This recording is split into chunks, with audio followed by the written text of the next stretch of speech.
Trans TMT rebar निर्माण का real hero.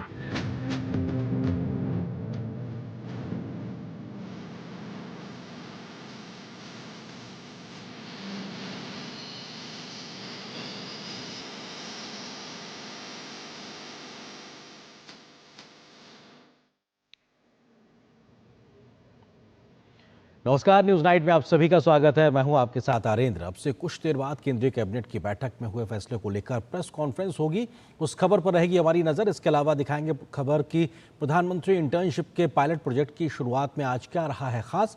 होगी बात हरियाणा विधानसभा चुनाव की भी, दिखाएंगे देश दुनिया की हर जरूरी और महत्वपूर्ण खबर। शुरुआत हेडलाइंस के साथ। युवाओं को रोजगार की दिशा में बड़ा कदम, प्रधानमंत्री इंटर्नशिप योजना शुरू। 1 साल की इंटर्नशिप योजना के लिए हर इंटर्न को 5,000 रुपए प्रति माह दिया जाएगा मानदेय। आरक्षण व्यवस्था का भी मिलेगा लाभ।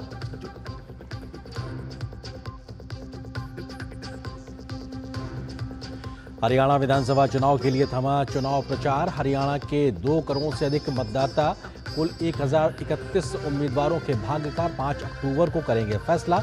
जम्मू कश्मीर विधानसभा चुनाव 2024 में रिकॉर्ड 63.88% दर्ज किया गया मतदान।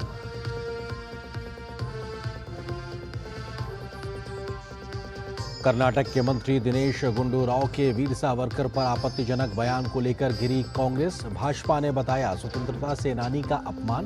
वीर सावरकर के परिवार ने मानहानि का मामला दर्ज कराने की कही बात।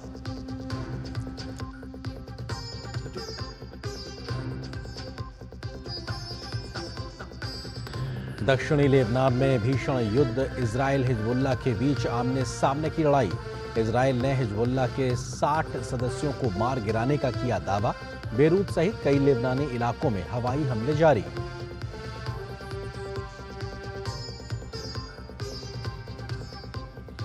और शारदीय नवरात्र का श्रद्धा और उल्लास के साथ आज हुआ शुभारंभ। मां दुर्गा के सभी मंदिरों में विशेष तैयारी। भारी संख्या में श्रद्धालुओं ने किए माता के दर्शन।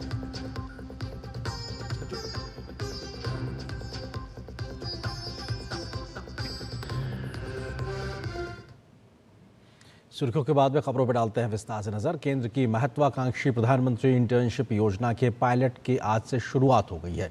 12 अक्टूबर के बाद आज कोई भी व्यक्ति पीएम इंटर्नशिप की वेबसाइट पर जाकर आवेदन कर सकता है। 1 साल की इंटर्नशिप योजना के लिए हर इंटर्न को 5,000 रुपए प्रति महीना मानदेय दिया जाएगा। खास बात यह है कि इंटर्नशिप योजना में केंद्र के आरक्षण व्यवस्था का भी लाभ मिल सकेगा।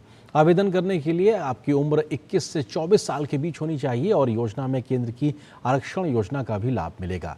क्या है पूरा खबर, इसका ब्यौरा दे रहे हैं हमारे सहयोगी संवाददाता अजय मिश्र की इस रिपोर्ट में। और निश्चित तौर से अगर बात की जाए तो इस योजना का शुभारंभ एक तरीके से आज भले ही पायलट प्रोजेक्ट के तौर पे हुआ हो, लेकिन इससे पहले हमने देखा था बजट के समय वित्त मंत्री ने इसका एक तरीके से ऐलान किया था। क्या कुछ खास है इसमें, देखिए इस रिपोर्ट में। सबसे पहले आपको नवरात्रि की बहुत बहुत शुभकामनाएं और शारदीय अभिनंदन। आज बहुत ही पवित्र दिन है और जो आज बड़े फैसले लिए गए हैं वो आपके सामने मैं रखूंगा। सबसे पहला जो बड़ा फैसला आज लिया गया है वो है किसानों की इनकम को बढ़ाने से और हमारी मिडिल क्लास परिवारों के लिए फूड सिक्योरिटी से रिलेटेड है। ये आप बहुत अगर ध्यान से इसको समझें, हमारे मिडिल क्लास परिवारों के जो थाली में जितने आइटम होते हैं, मेन आइटम्स, उनमें कैसे हम आत्मनिर्भर हों और कैसे एक एक करके उसमें फैसिलिटीज बढ़े, उसका एक बहुत ही होलिस्टिक तरीके से इस आज के कैबिनेट में एक विस्तृत योजना रखी गई है। 2 बड़े एलिमेंट्स हैं।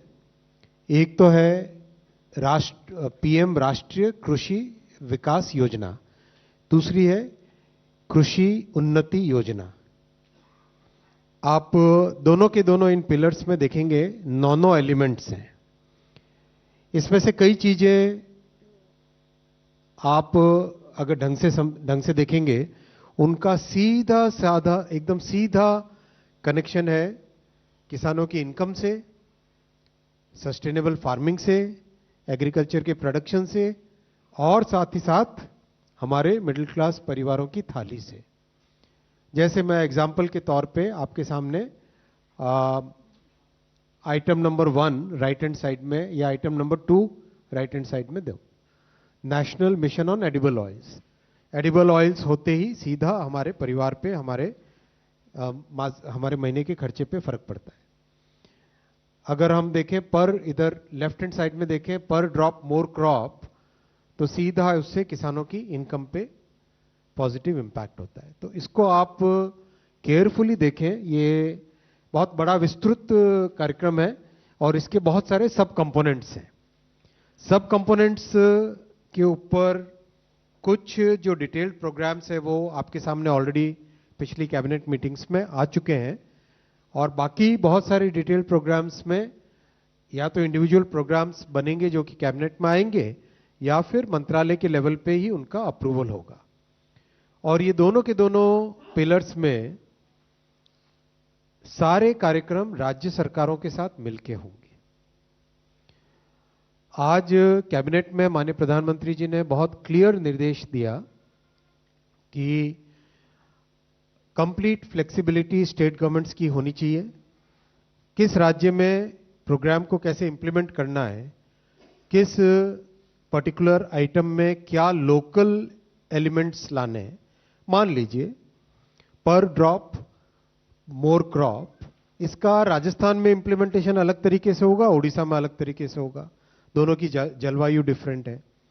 महाराष्ट्र में इसका इंप्लीमेंटेशन अलग से होगा, अलग तरीके से होगा, और महाराष्ट्र के भी 2 हिस्सों में अलग अलग तरीके से होगा। कोस्टल एरिया में अलग तरीके से होगा, और विदर्भा में चाहो, मराठवाड़ा में जाओ तो अलग तरीके से होगा, क्योंकि दोनों की जलवायु, दोनों की मिट्टी, वो सब अलग है। तो ये सोच के बहुत फ्लेक्सिबल तरीके से इसको इंप्लीमेंट करना है, वैसा इस पूरे आज के कैबिनेट अप्रूवल में आई है बात। और एक तरीके से जो किसानों से जुड़ी हुई, प्रैक्टिकली किसानों की इनकम से जुड़े हुए प्रैक्टिकली जितने भी पॉइंट्स हैं, वो करीब करीब आज के इस बड़े प्रोग्राम में इंक्लूड हो गए हैं। और ये प्रोग्राम 1,01,321 करोड़ रुपए का, 1,01,321 crore. It's a very big program. It has multiple components. Many of the components have already been approved by the cabinet as separate schemes, and some of the components will be done by the ministry, and some more will come into the cabinet for complete approval. But overall, this creates a complete package or a complete umbrella or a complete bouquet of schemes for the farmers, for increasing their incomes, and for making sure that the middle class families, the food security for middle class families is maintained. ये सारा एक बहुत बड़ा, इसमें आप individual देखें तो soil health के बारे में, सॉइल की फर्टिलिटी, जो रेन फेड एरियाज हैं उसके डेवलपमेंट के लिए, और जो हमारी ट्रेडिशनल किसानी का तरीका है उसमें इंप्रूवमेंट लाना, मैकेनाइजेशन के लिए, पर ड्रॉप मोर क्रॉप यानी एफिशिएंट यूज ऑफ वाटर के लिए, एग्रो फॉरेस्ट्री, क्रॉप्स में डाइवर्सिफिकेशन, हर तरीके से नई नई अगर इंडिविजुअल प्रोजेक्ट कोई राज्य लेके आना चाहे तो उसके लिए डीपीआर वो बना के लेके आए। मान लो किसी पर्टिकुलर स्टेट, मान लो केरला में पर्टिकुलर एक स्पेशल प्रोग्राम बनाना चाहे केरला, तो उसका डीपीआर बना के लेके आए। आसाम में कोई अलग तरह का कोई नया इनोवेशन करना चाहे, डीपीआर लेके आए, इस स्कीम के अंडर उनका अप्रूवल हो जाता है। फिर स्टार्टअप्स के लिए वैसे ही सेकंड बड़े कंपोनेंट में न्यूट्रिशन और फूड सिक्योरिटी, फिर एडिबल ऑयल्स के भी 2 हिस्से, इसमें से ऑयल पाम्स पहले अप्रूव हो चुका है, आज ऑयल सीड का इसके बाद में मैं आपके सामने रखूंगा। फिर हॉर्टिकल्चर के डेवलपमेंट में आपके सामने कुछ ही समय पहले रखा गया था क्लीन प्लांट प्रोग्राम। फिर एग्रीकल्चर एक्सटेंशन के लिए, ऑर्गेनिक वैल्यू चेन के डेवलपमेंट के लिए नॉर्थ ईस्ट पे फोकस्ड, एग्रीकल्चर मार्केटिंग पे, डिजिटल एग्रीकल्चर मिशन का प्रोग्राम कुछ ही समय पहले आपके सामने रखा गया था, ये भी इस पूरे बुके का हिस्सा है। ये पूरा एक बड़ा विस्तृत बुके है जिसका हिस्सा है। एग्रीकल्चर सेंसस, इकोनॉमिक्स, स्टैटिस्टिक, पूरा एक तरीके से किसानों की इनकम से जुड़ा हुआ और हमारे मिडिल क्लास परिवारों की फूड सिक्योरिटी से जुड़ा हुआ, न्यूट्रिशन सिक्योरिटी से जुड़ा हुआ बहुत सारा एलिमेंट्स इन दोनों प्रोग्राम्स में आ जाता है। इस प्रोग्राम को बनाने के टाइम में जो आज के चैलेंजेस हैं, विशेषकर क्लाइमेट रेजिलियंस और एक नए तरह के जो चैलेंजेस आ रहे हैं, उनको बहुत फोकस में रखा गया है। बहुत ध्यान दिया गया है कि वैल्यू चेन को डेवलप करें। किसान ने सरसों उगाई, उस सरसों का आगे जो उपयोग होना है, उसमें एडिबल ऑयल निकलना, फिर एडिबल ऑयल को प्रॉपर्ली रिफाइन करना, पैकेजिंग करना, करके अपने घर में रसोई तक पहुंचाना, ये पूरी जो वैल्यू चेन है, इसके ऊपर बहुत फोकस दिया गया है। डिजिटल टेक्नोलॉजी पे बहुत फोकस दिया गया है। और जो नई रिसर्च आने वाली है या आ रही है, एआई का उपयोग करके, या दुनिया में जिस तरह के नए जेनोमिक्स और कई तरह के जो रिसर्च आज के युग में हो रहे हैं, उन सब का भी ध्यान में दिया गया। और साथ में हमारे इंफ्रास्ट्रक्चर को इससे कैसे जोड़ें। जो इंफ्रा का डेवलपमेंट का काम चल रहा है, चाहे रेलवे नेटवर्क का हो, हाईवे का हो, डिजिटल इंफ्रा का हो, उसको इससे कैसे जोड़ें, वो भी इसमें बहुत ध्यान में रखा। मतलब एक तरीके से एक बड़ी होलिस्टिक वे में इसकी पूरी कल्पना की गई है। तो ऐसी कॉम्प्रिहेंसिव स्ट्रैटेजिक प्लानिंग से ओवरऑल एक पूरा विश्वास है कि इन 5 वर्षों में ये जो बड़े फैसले पहले 100 दिन में लिए गए किसानों से संबंधित, उससे हमारे किसानों की इनकम बढ़ेगी और हमारे मिडिल क्लास फैमिलीज के लिए बहुत एक इंपॉर्टेंट फूड सिक्योरिटी का एक माध्यम ये बनेगा। मैं इसी का अगला जो कंपोनेंट है वो रिलेटेड टू एडिबल ऑयल। आपने यहां पे देखा आइटम नंबर 3 है जो राइट हैंड साइड वाले कॉलम में, national mission on edible oils, oil seed, उसका सेपरेट स्कीम। जैसा मैंने आपको बताया, ये पूरा बुके है, इसमें से कुछ चीजों का पहले अप्रूवल हुआ है और कुछ का आगे अप्रूवल होगा, लेकिन ये पूरा एक कॉन्सेप्ट, पूरा एक कॉम्प्रिहेंसिव फ्रेमवर्क पूरा बन गया है। इस फ्रेमवर्क के अलग अलग एलिमेंट्स के अलग अलग अप्रूवल्स हो रहे हैं। तो आज उसमें कैबिनेट में अप्रूव हुआ national mission on edible oils, oil seeds का। सरसों हो गई, आपके सोयाबीन हो गया, मूंगफली हो गई, और भी कई सारे ऑयल सीड्स हैं। उन सब के लिए total 10,103 crore rupees. Oil seeds, basically edible oils, form a very important component of our food security. For every middle class family, for every low income family, it's a very important component, very important annual or monthly expenditure item. इसमें हम कैसे production बढ़ा के price को stabilise करें और जो continuously हमारी रिक्वायरमेंट इंक्रीज हो रही है देश में, उसको कैसे हम मीट करें अपनी खुद के प्रोडक्शन से। तो इसके कॉन्सेप्चुअली इसके 2 पार्ट हैं। पहला है कि एरिया बढ़ाओ जिसमें ऑयल सीड्स का प्रोडक्शन हो। मान लो मूंगफली का लिया हमने, आज अगर मूंगफली में जितना एरिया कवर होता है उससे ज्यादा बढ़ाओ। मान लो सरसों लिया, तो आज जितना प्रोडक्शन होता है, जितने एरिया में सरसों की खेती होती है, उस एरिया को बढ़ाओ। दूसरा है प्रोडक्टिविटी को इंक्रीज करो, यानी 1 एकड़ में आज अगर सरसों से एक अमाउंट इतना सरसों उगता है तो उससे ज्यादा कैसे उगाओ। ओवरऑल अगर एरिया और प्रोडक्टिविटी को मल्टीप्लाई करें तो उससे प्रोडक्शन बढ़ाने का पूरा कॉन्सेप्ट है ये। टेक्निकल लोगों को ये सब रखने से तकलीफ होती है, यहां पर भी फॉर्मूला बना लिया, यहां पर भी एक इक्वेशन लिख ली, तो लेकिन एक इससे साफ समझ में आ जाता है क्लियरली, और नंबर्स भी बहुत अच्छे से समझ में आ जाते हैं।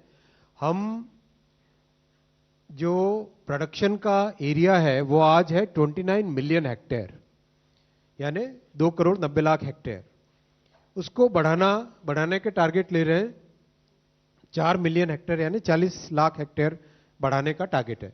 We are aiming to increase the area from current 29 million hectares to 33 million hectares. और यील्ड यानी प्रोडक्टिविटी वो बढ़ानी है अपने को। करंट है 1353 किलोग्राम्स पर हेक्टेयर एवरेज, सारे ऑयल सीड्स को मिला के। सरसों की अलग है, ग्राउंडनट की अलग आएगी, सोयाबीन की अलग आएगी। इन सबको इनका एवरेज लो तो 1353 है। इसको हमें बढ़ाना है 2112 किलोग्राम्स पर हेक्टेयर। इन दोनों नंबर्स को आप मल्टीप्लाई करोगे, आपका ऑयल सीड प्रोडक्शन बढ़ाना हमें 39 मिलियन टन से 69 मिलियन टन पे। और फिर उसकी प्रोडक्टिविटी आती है, उससे ऑयल का प्रोडक्शन होता है, एडिबल ऑयल का। तो इंक्रीज करना हमें एडिबल ऑयल के प्रोडक्शन को। आज 12.7 मिलियन टन है, उसको 2031 तक 20 मिलियन टन तक बढ़ाना है। ये होने से हमारे एक सिग्निफिकेंट देश में आत्मनिर्भरता आती है एडिबल ऑयल में। इसके लिए बहुत ही कॉम्प्रिहेंसिव ये मिशन बनाया गया है। और सबसे अच्छी बात है इस मिशन की, ये बहुत प्रैक्टिकल है। अगर हम इस पूरे प्रोग्राम को स्टडी करें तो इसमें बहुत ही प्रैक्टिकल आइडियाज लिए गए। रिसर्च में क्या गैप्स है उनको ठीक करो, सीड की प्रोडक्शन की स्ट्रैटेजी को ठीक करो, सीड्स का स्टोरेज को ठीक करो, ऑयल का जो एक्सट्रैक्शन होता है उन टेक्नोलॉजीज को बेटर करो, उसमें क्या यूज कर सकते हैं हम, किस तरह की, वो सब क्या केमिकल्स हैं, क्या प्रोसेसेस हैं, क्या मशीनें हैं, उन सबको ठीक करो, मार्केट लिंकेजेस को ठीक करो। और ये आपके सामने कुछ समय पहले रखा था पीएम आशा, आपको ध्यान भी होगा। पीएम आशा बहुत इंपॉर्टेंट एक एलिमेंट है इस पूरे प्रोग्राम का, जिसमें प्राइस की सिक्योरिटी, अगर खरीद ना पाए, मार्केट बहुत डाउन हो गया, तो पीएम आशा प्रोग्राम के जरिए से किसान अपने प्रोडक्ट को मार्केट में ला सकेंगे, एक अच्छे प्राइस पे बेच सकेंगे। और डिजिटल टेक्नोलॉजीज को यूज करना और पोस्ट हार्वेस्ट इंफ्रास्ट्रक्चर पे बहुत फोकस दिया गया है।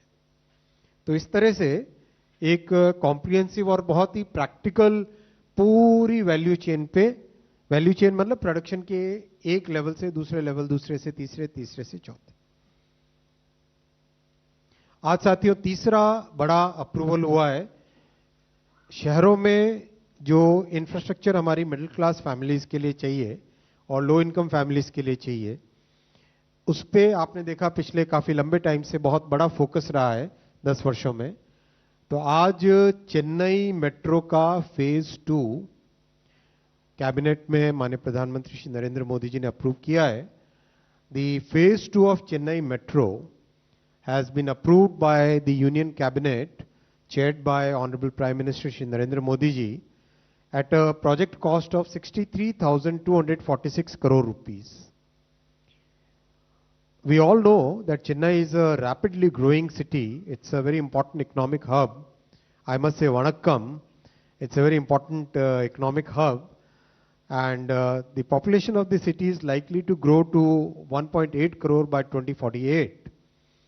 So it's very important that we create the infrastructure which is required for the city right now, and that's why a comprehensive mobility plan was approved, was prepared, and this plan identified the new mass transit corridors which will be required in the city of Chennai.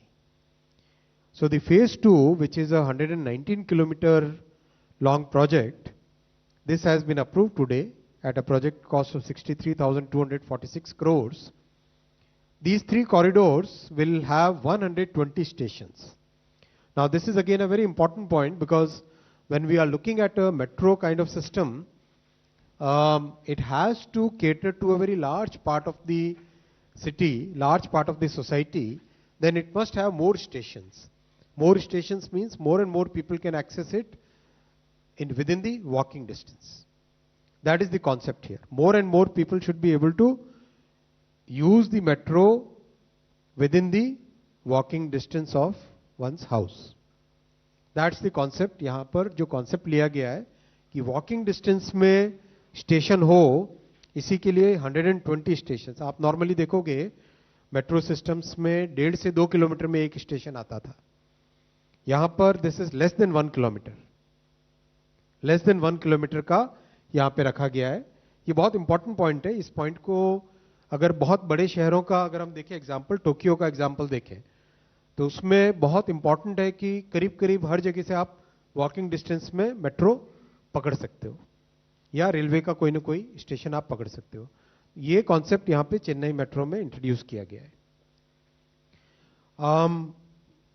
इसका network का complete तीनों जो corridors हैं बहुत ही important parts of the city है और नाम प्रोनाउंसिएशन ठीक होना चाहिए। First corridor is Madhavaram to SIPCOT, second project is lighthouse to Poonamalli, which people in Chennai say Poo Virandavalli, which is the place where flowers bloom. So it's a very important part of the city. Poo Virandavalli. Third corridor is Madhavaram to Sholinganallur. So these three corridors, and please pardon if I have pronounced it wrong. So these three corridors will add a significant capacity to the city. About 13 lakh persons per day capacity will be added to the city. And this will change the total landscape of the city, because this will make sure that all the parts of the city from north to south to east to west, all the four, practically the entire city will be basically covered by these three corridors. It's a very ambitious project, very large project, and it will bring a major difference in the lives of people of Chennai, the residents of Chennai. So this is a big focus, and as we know, the project will be done practically with all the latest technologies, the communications-based train control, CBTC. It will be one of the most modern projects. It will be integrated with practically all of the modes, which is the suburban, MRTS, intracity, intercity, bus terminals. All will be basically integrated with the project. And that integration has been kept into the entire planning process right from day one. This is the map on which all the different transportation systems of Chennai city are placed in one map. And the thought process is that we will, from day one, from planning stage itself, everything will be integrated. So that if somebody comes from a bus from a faraway district, that person will be able to immediately get into the metro without any hassles, seamlessly, and be able to go to the final destination. The phase one is practically complete. A lot of work is already done. 54 kilometers out of this project is 54 kilometers is done, and now the phase two will add to it. The fourth is a futuristic thing. It's very important part of today's economy. अपनी energy efficiency को हम कैसे improve करें, इसके लिए there are lot of countries which are working on it, और विशेषकर international energy association के तत्वावधान में IEA के under there is a energy efficiency hub in which big countries like US, UK, China, France, Germany, they are all part of this group. And today it was decided that India will become a member of this energy efficiency hub. Bharat energy efficiency hub का member बनेगा, और इससे जितना knowledge sharing हो सकती है, collaboration technology में, एक भारत में कई इनोवेशंस हो रहे हैं, बाकी दुनिया में जो इनोवेशंस हो रहे हैं, उन सबको कैसे भारत में लाया जाए और अपने इनोवेशंस को कैसे शेयर करें, इसका एक बहुत बड़ा इम्पैक्ट होएगा। क्लीन एनर्जी के ट्रांजिशन में जो फंडिंग चाहिए होती है, इस नेटवर्क में एंटर होने से जो क्लीन क्लाइमेट के लिए हमें फंडिंग चाहिए, क्लीन एनर्जी के लिए, ग्रीन एनर्जी के लिए फंडिंग चाहिए, उसमें भी बहुत बड़ा बेनिफिट होगा। And practically every large country, large economy in the world is today part of this green energy efficiency hub. So this is a very important decision which has been taken today, which will impact which will have a long-term positive implication for our economy. I'll come to the next one, and this is a very, very important point.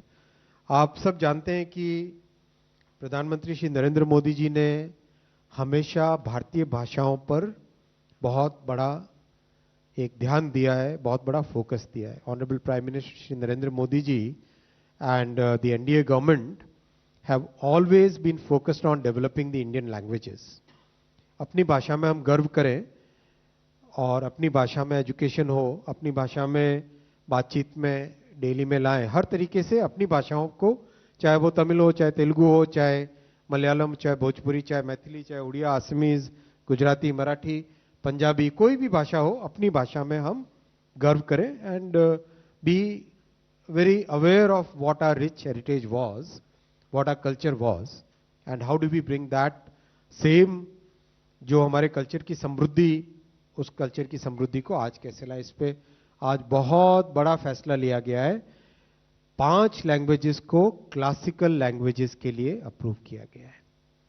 5 languages, Marathi, Pali, Prakrit, Assamese और बंगाली. इन 5 languages को classical languages का दर्जा दिया गया है.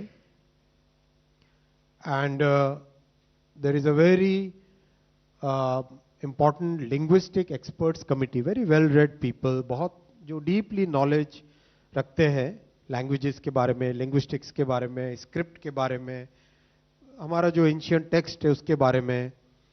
और classical language बनना मने बहुत बड़ी गौरव की बात है और इसके पीछे पूरी साइंस है.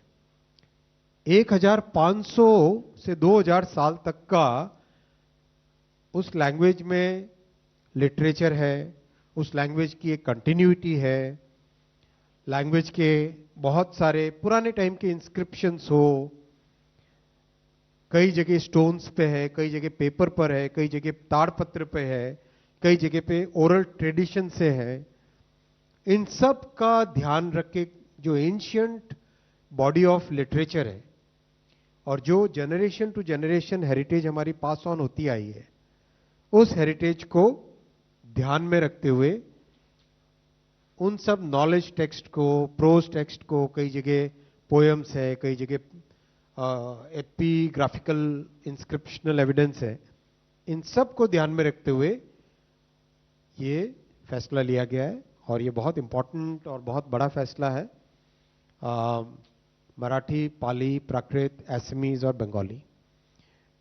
अभी तक हमारे पास जो नोटिफाइड क्लासिकल लैंग्वेजेस थी वो थी तमिल, संस्कृत, तेलुगु, कन्नड़ा, मलयालम और उड़िया. ये लैंग्वेजेस क्लासिकल लैंग्वेजेस नोटिफाइड थी. ये नए प्रपोजल्स आए, नए प्रपोजल्स को इस फ्रेमवर्क में एग्जामिन किया गया और आगे भी जो प्रपोजल्स आएंगे इसी फ्रेमवर्क में एग्जामिन होंगे. और जो proper scientific evidence, research, historical सब डेटा सब कलेक्ट करके फिर इसको ये दिया जाता है.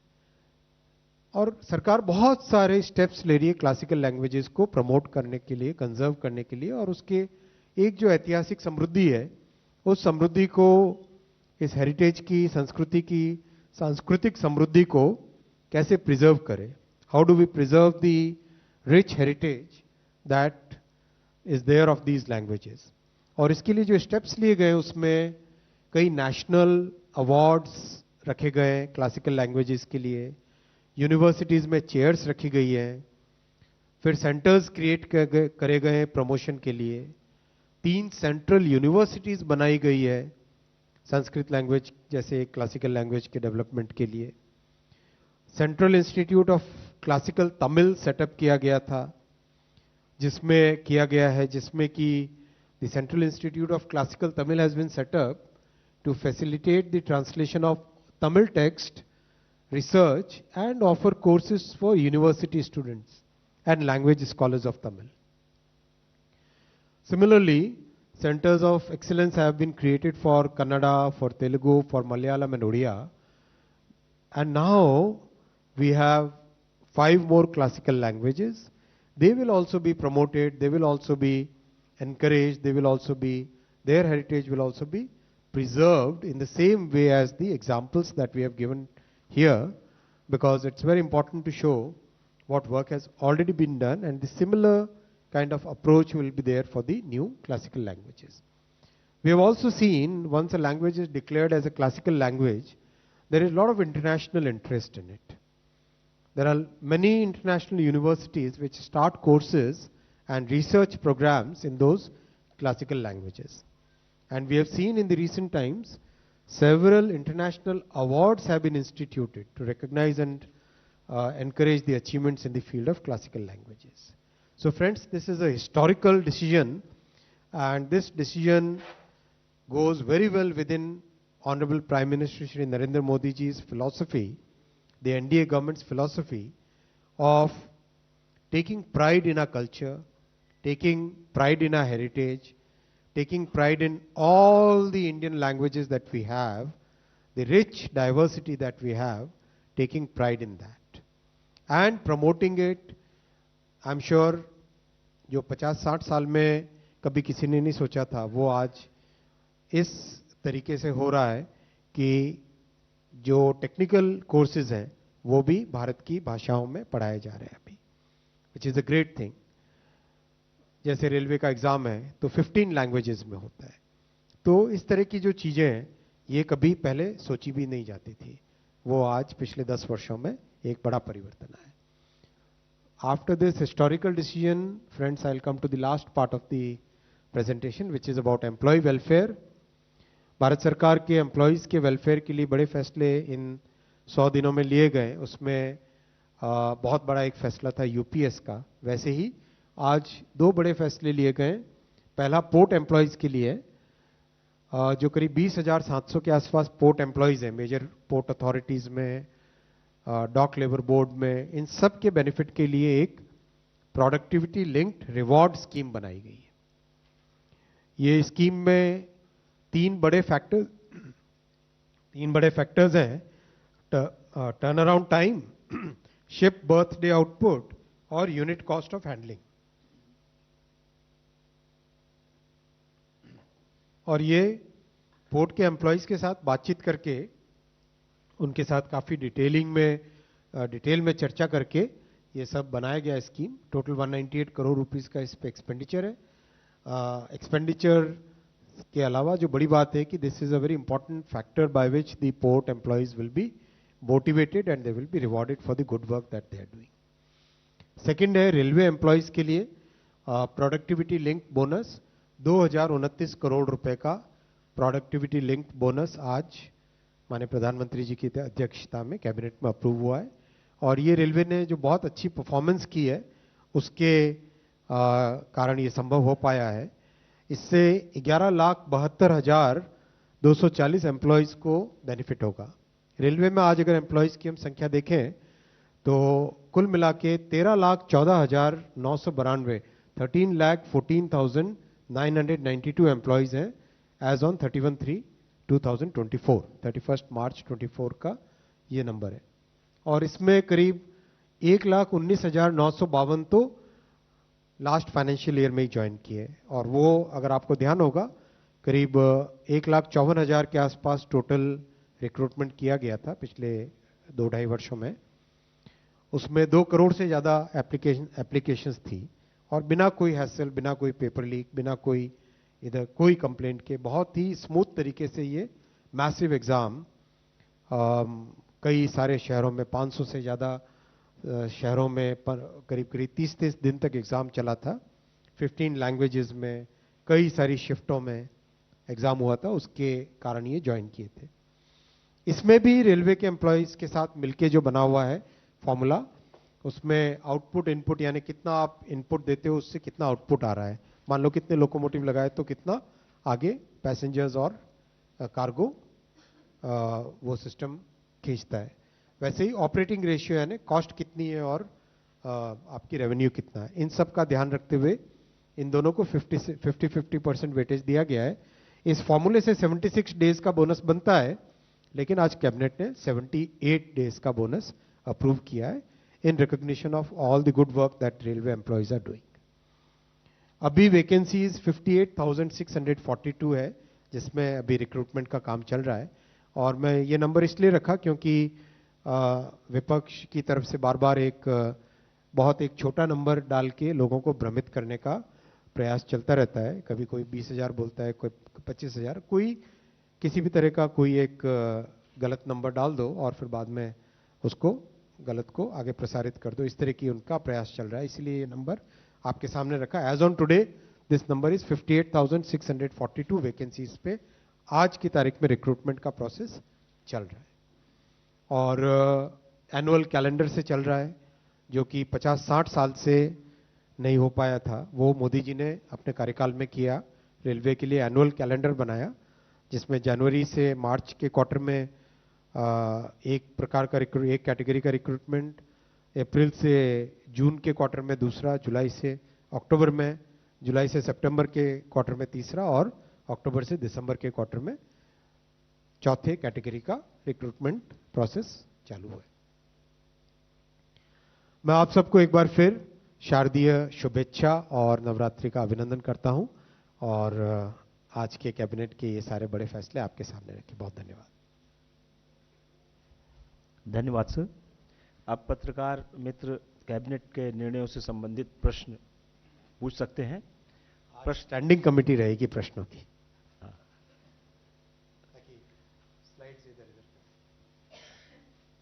Yes, 62 Sir, hi.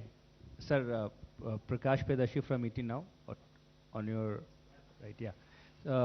I have question on the two schemes related to agriculture sector and welfare of middle class. How the contribution of states will be ensured, how they will frame schemes, how central government will contribute funds, and whether there will be some cost sharing based on these schemes in between two departments. Very important point. I want to emphasize it once again, which I mentioned during the presentation also. The entire focus is on, if you look at the third bullet from the top, annual action plan of the states, right? The focus is on making sure that the agriculture programs are tailored for the needs of the particular state, and within the state, particular region. The example that I gave you earlier was, let's say, take the state of Maharashtra. From the Western Ghat area, coastal area, to the interior Vidarbha and Marathwada, there is a significant difference in the climatic conditions in terms of what agricultural facilities are.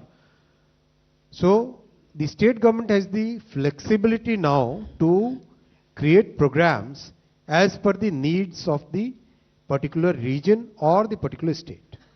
That is the entire thought process in this and development of this entire large bouquet of programs, which is in two major subsets. First is Prime Minister Rashtriya Krishi Vikas Yojana. Second is Krishi Unnati Yojana, right? Within this, there are multiple items, and every item will be done in collaboration with the state governments. Each and every of these items will be done in collaboration with the state government. There will be a lot of cost sharing between the different ministries. For example, the point about better infrastructure, right? For example, can the railway network be designed in a way that it caters to very large agricultural centers? For example, at this point of time, we are preparing a plan by which some of the large major agricultural centers can be connected by the railway network. Wherever there are missing links, we want to connect them, right? So here the cost will be borne by the railway ministry, but the benefit will go to farmers as well as it will reduce the cost for the middle class families. That's the whole thing. It's a very holistic way of looking at the entire subject.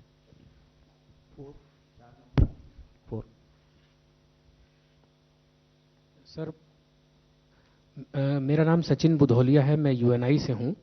मेरा सवाल sir, दो सवाल है। एक तो जो इसका जो ऑयल सीड वाला जो प्रोग्राम है, इसमें क्या पाम ऑयल का उत्पादन बढ़ाने के बारे में भी कुछ स्पेशल प्लान है? और दूसरा सर, जो भारतीय भाषाओं को जो शास्त्रीय दर्जा जो दिया है, मराठी, पाली, प्राकृत, असमी और बंगाली, तो उत्तर भारत में कोई इनका अध्ययन का कोई केंद्र नहीं है? जो कुल 11 भाषाएं हैं, मतलब एक मैसूर में है, तो क्या उनका कोई संस्थान वगैरह उत्तर भारत में स्थापित करने के विषय में कोई बात? बहुत अच्छे पॉइंट है आपके दोनों। पहला जो प्रश्न है उसका जवाब आप इस पेज पे देखेंगे अगर, तो इसको हटा दो, तो आप जो पॉइंट नंबर 2 देखो, national mission on edible oils, oil palm. Point number 3 है national mission on edible oils, oil seed. ये दो अलग अलग प्रोग्राम्स इसलिए है कि पाम ऑयल अपने आप में एक बहुत बड़ी कैटेगरी है। उस कैटेगरी के लिए कैबिनेट ने पहले ही अप्रूव कर लिया है पाम ऑयल का मिशन, और अब अप्रूवल हुआ है आज जो शेष जितने भी हमारे ऑयल सीड्स होते हैं, सरसों, सोयाबीन, मूंगफली और भी कई तरह के होते हैं, उन सब के लिए आज एक दूसरा प्रोग्राम, नया programme, mission on edible oils hyphen oil seed, तो ये हुआ। और दूसरा आपका जो प्रश्न था, भारत की जो क्लासिकल लैंग्वेजेस हैं, इनकी स्टडी के लिए कई जगह सेंटर्स, कई जगह यूनिवर्सिटीज के अंदर, कई जगह यूनिवर्सिटीज के बाहर उसकी स्टडी, रिसर्च के लिए प्रोग्राम्स और सेंटर्स बनाए जा रहे हैं।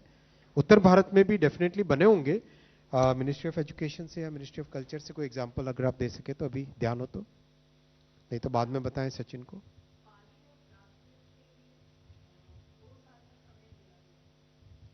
अप्रूवल कराया गया। एक बार मिनिस्ट्री ऑफ कल्चर इसको कर देती है, उसके बाद मिनिस्ट्री ऑफ एजुकेशन आगे का काम करती है, तो उसके लिए 2 साल का समय दिया गया है। नहीं, कोई उत्तर भारत में सेंटर है? किया जाएगा, ठीक। पाली और प्राकृत के लिए मध्य प्रदेश, क्योंकि वो, और बिहार में, इसके लिए 2 साल का समय लिया गया है। मराठी, जहां जहां जिस स्टेट के होंगे वहां पे किया जाएगा, और ये काम मिनिस्ट्री ऑफ एजुकेशन करेगी नेक्स्ट 2 इयर्स में।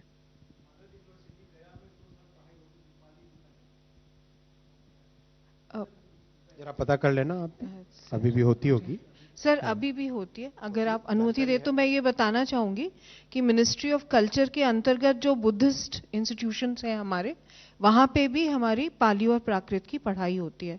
जैसे नव नालंदा महाविहार है नालंदा में, और आपका चिट सारनाथ है, वहां पे भी पाली और प्राकृत की पढ़ाई होती है। ठीक। 10 नंबर 10। सर, प्रशांत हूँ एनडीटीवी से। सर, ये जो फार्मर्स इनकम और फूड सिक्योरिटी वाला, बस ये जानना है, ये जो 9 सारी योजनाएं हैं सर, ये सबस्यूम तो नहीं होंगे ना? मतलब ये सारी अलग अलग योजनाएं चलती रहेंगी? बिल्कुल, हाँ हाँ।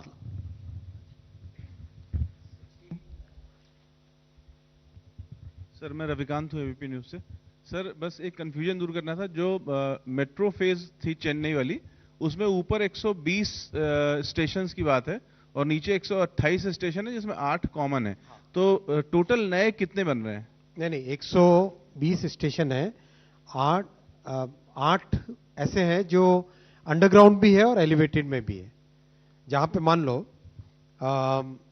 ये मुझे पता था ये प्रश्न आएगा, कहीं पे नेटवर्क अंडरग्राउंड से एलिवेटेड में आ रहा है, राइट?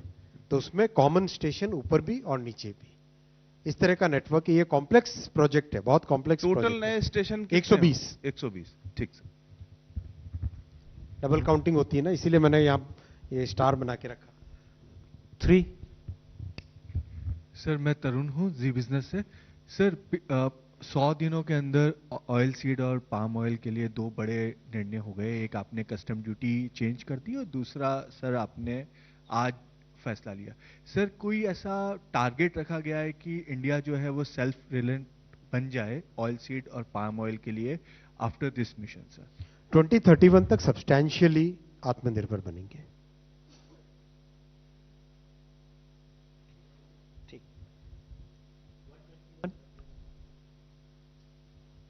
राइट हैंड वाले नहीं पूछते कुछ प्रश्न? वही तो बस आप लोग, केवल लेफ्ट वाले पूछते। जतिन, कोई क्वेश्चन है आपका?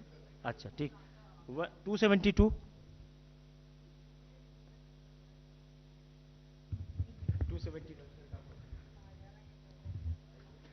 सर सागर हूँ पीटीआई से। ये ऑयल सीड्स का जो मिशन जो अप्रूव हुआ है उसमें जेनेटिकली मॉडिफाइड ऑयल सीड्स का कोई स्थान है? नहीं है अभी तो। 176।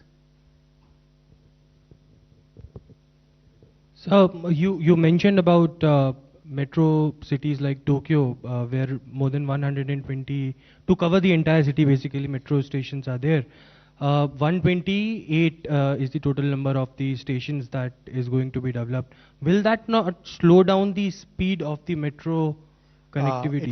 It won't. See, मेट्रो में क्या होता है कि मेट्रो में एक्सेलरेशन बहुत होता है ट्रेन का, right? Metros are designed, the metro trains are designed in a way that the acceleration is always kept very high. The acceleration which normally in conventional trains is of 0.4 meters per second square, that becomes almost 0.7, 0.8 meters, which is double the conventional acceleration, which means the train can pick up the speed very fast and it can come down also, it can stop also very rapidly. So that make sure that you can cover more stations. What is more important in an urban transit project is that we should be able to cover more and more people within the walking distance of their homes. If a person has to take a scooter, then park it, then it becomes a hassle for that person. So that's why the new thinking, the modern thinking in design of urban transit systems is that have more stations. Then you can always run two types of trains also, right? You can run trains which are stopping at limited stops and trains which are stopping at more stops. So that's always possible operationally. 107. Sir, I'm Sahil from ANI. My question is, apart from the 5 classical languages which got approved, were you also considering other languages? Were they in the fray as well? जब भी कोई नई language और भी किसी language का proposal आएगा तो there is a very scientific way of examining everything. जैसा आपके सामने रखा था, there is a proper criteria created and there is a language experts committee, linguistic experts committee. That examination process is there. So if any more proposals come, they will be examined as per this norm. Last question 121.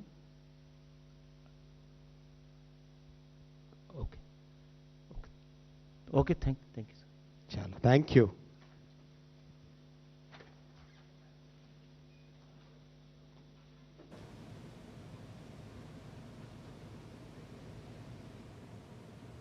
तो सीधी तस्वीरें आप देख रहे थे इस वक्त की cabinet के बाद हुए फैसलों पर दी जा रही प्रेस कॉन्फ्रेंस की. केंद्रीय मंत्री अश्विनी वैष्णव को आपने सुना, उन्होंने प्रेजेंटेशन के माध्यम से उन सभी 6 बड़े फैसलों और उनके कंपोनेंट्स के बारे में विस्तार से जानकारी दी जो कि आज प्रधानमंत्री नरेंद्र मोदी के नेतृत्व में हुई केंद्रीय कैबिनेट की बैठक में लिए गए. अगर फैसलों की बात की जाए तो ये किसानों और खाद्य सुरक्षा से जुड़े हुए 2 अहम फैसले लिए गए हैं. और क्या कुछ बड़ी बात है उसका जिक्र करते हैं. किसानों की आय और मध्यम वर्ग और खाद्य सुरक्षा से जुड़ा फैसला लिया गया है और कई एक तरीके से सीधे तौर से इसका फायदा किसानों को और देश के लोगों को होगा. पीएम राष्ट्रीय कृषि विकास योजना और कृषि उन्नति योजना को मंजूरी दी गई है. ये 2 बड़ी योजनाओं को मंजूरी दी गई है. इसके अलावा अगर बात की जाए तो कुल 1,01,321 करोड़ रुपए की योजना को मंजूरी, यानी कृषि की जो 2 योजनाएं हैं इनको 1 लाख करोड़ रुपए से ज्यादा का इस पर खर्चा आएगा, इसकी मंजूरी दी गई है. किसानों की आय बढ़ाने और खाद्य सुरक्षा के लिए अहम निर्णय लिए गए हैं इस योजना के तहत, जिसमें कृषि विकास योजना और कृषि उन्नति योजना शामिल है. इसी तरीके से वैल्यू चेन और डिजिटल टेक्नोलॉजी पर विशेष ध्यान दिया गया है इन दोनों ही कृषि योजनाओं के तहत, ताकि जो तकनीक का फायदा है वो किसानों को भी मिल सके, उसका फायदा देश को मिले. हॉलिस्टिक तरीके से इन सभी को तैयार किया गया है, यानी जमीनी और व्यवहारिक तरीकों को, हर व्यवस्था को सोच समझ के और पूरे पिक्चर को एक तरीके से तय किया गया. और इसमें खाद्य तेलों के लिए राष्ट्रीय मिशन को मंजूरी दी गई है, क्योंकि बहुत सी चीज़ें पहले से तय थी, लेकिन आज खाद्य तेलों के लिए राष्ट्रीय मिशन को मंजूरी दी गई है. एडिबल ऑयल के लिए एक बड़ा फैसला आज मोदी सरकार ने किया है. तेल के बीजों पर 10,103 करोड़ रुपए खर्च किया जाएगा और ये फैसला देश को तिलहन के लिहाज से एक बड़े देश के उत्पादक देश के तौर पे बनाने के लिहाज से एक बड़ा फैसला है. तेल की उत्पादकता को बढ़ाने पर जोर होगा और कैसे उत्पादकता बढ़ाई जाए उसके लिए भी मंत्री महोदय ने इस बात का सीधे तौर पर जिक्र किया कि जहां क्षेत्रफल बढ़ाया जाएगा तो वहीं उत्पादकता बढ़ाई जाएगी। इसके अलावा इंफ्रा को लेकर चेन्नई मेट्रो फेज 2 की परियोजनाओं को भी मंजूरी दे दी गई है, यानी फेज 2 चेन्नई मेट्रो को मंजूरी मिली है और अपने आप में 119 किलोमीटर लंबा ये पूरा ट्रैक होगा, जिसके लिए 63,246 करोड़ रुपए खर्च करने का फैसला भी मोदी सरकार ने लिया है चेन्नई मेट्रो के फेज 2 के लिए।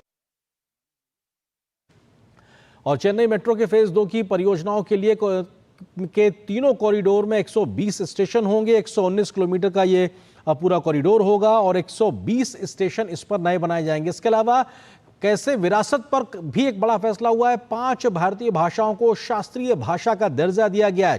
क्लासिकल भाषा का दर्जा देने का फैसला, जिनमें मराठी, पाली, प्राकृत, बंगाली, असमी भाषा को शास्त्रीय भाषा का दर्जा देने का फैसला किया गया है कि कैसे हम अपने आप में हेरिटेज और कल्चर को बढ़ावा देंगे। इसके अलावा भाषाओं की समृद्ध संस्कृति को संरक्षित करने में भी इस फैसले से मदद मिलेगी। इससे पहले 6 भारतीय ऐसी भाषाएं थी जिनको क्लासिकल के नोटिफाई किया गया था। इसके अलावा आज और इन को फैसला लिया गया। रेलवे कर्मचारियों को मिलेगा 2029 करोड़ रुपए का बोनस, जो कि 78 दिन के बोनस के बराबर होगा। रेलवे के कर्मचारियों द्वारा किए गए तमाम कामों के चलते रेलवे को जो फायदा हुआ है उससे एक तरीके से फायदा रेलवे के कर्मचारियों को भी मिलता नजर आएगा।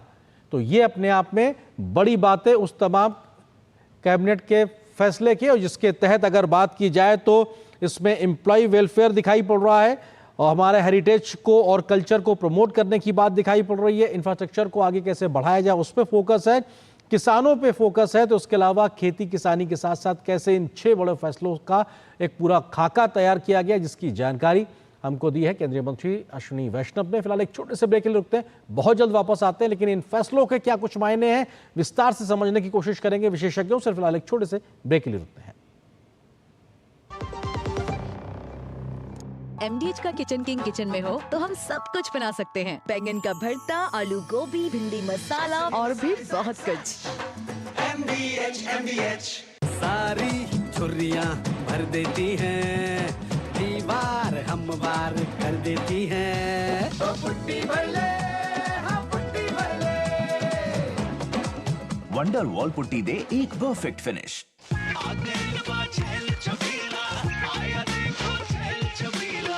अच्छा भैया, मेरी गाय को भी अपने हाथों से चारा खिला दो। अरे खिलाई देते हैं। हमारी गाय भैया।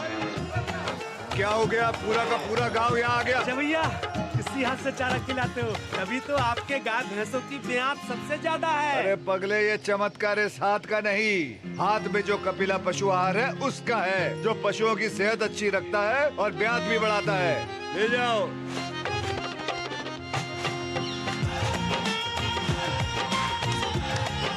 कपिला, देश का नंबर 1 पशु आहार।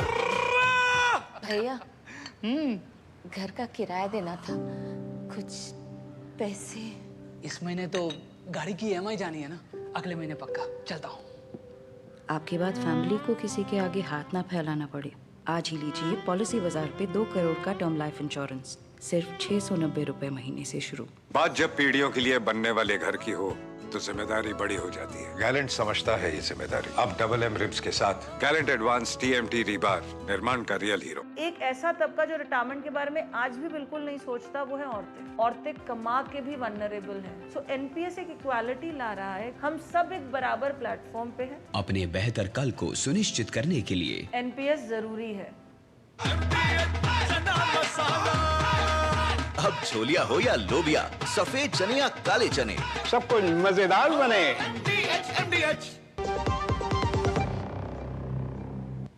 और ब्रेक के बाद आप सभी का स्वागत है। ब्रेक पे जाने से पहले हम दिखा रहे थे आपको तस्वीरें केंद्रीय कैबिनेट के उन महत्वपूर्ण फैसलों की जिसका जिक्र हम लोगों ने देखा कि केंद्रीय मंत्री अश्विनी वैष्णव ने किया था। इन बड़े फैसलों पे हम चर्चा करेंगे। हमारे साथ 2 खास मेहमान इस वक्त जुड़े हुए, उनका आपसे परिचय कराते हैं। हमारे साथ हैं संदीप दास जी, जो कि वरिष्ठ कृषि पत्रकार हैं, हमारे साथ जुड़ गए हैं। इसके अलावा विजय कुमार दत्त जी हैं, जो कि फॉर्मर एडिशनल मेंबर हैं रेलवे बोर्ड के। आप दोनों का बहुत बहुत स्वागत है। संदीप जी, शुरुआत आपसे ही, क्योंकि जो फैसला हुआ उसमें सबसे पहला फैसला किसानों से जुड़ा हुआ सीधे तौर पे है, साथ ही साथ खाद्य सुरक्षा से भी उसका पूरा फायदा देश के आम लोगों को भी मिलेगा। इन दोनों चीज़ों को, जिसमें कृषि विकास योजना और कृषि उन्नति योजना 1 लाख करोड़ से ज़्यादा का खर्चा, आपको लगता है कि एक कंप्रिहेंसिव अप्रोच के साथ आगे बढ़ती हुई सरकार दिखाई पड़ रही है? किस तरह से आप देखते हैं? इसमें से just to clarify 1 lakh crore का जो जिक्र किया गया था कैबिनेट अप्रूवल, उसमें से कुछ फैसले ऑलरेडी अप्रूव हो चुके हैं, कुछ फैसले होने वाले हैं। तो बेसिकली से कॉम्प्रिहेंसिव अप्रोच की उसमें फार्मर्स इनकम इंक्रीज किया जाए, एज वेल एज जो हमारा मिडिल क्लास लोगों के लिए इकोनॉमिक जो जैसे एडिबल ऑयल हो गया और अदर प्रोडक्ट्स है उसको कैसे अवेलेबिलिटी किया जाए एंड फार्मर्स इनकम भी बढ़े, ये दोनों ऑब्जेक्टिव है उसको।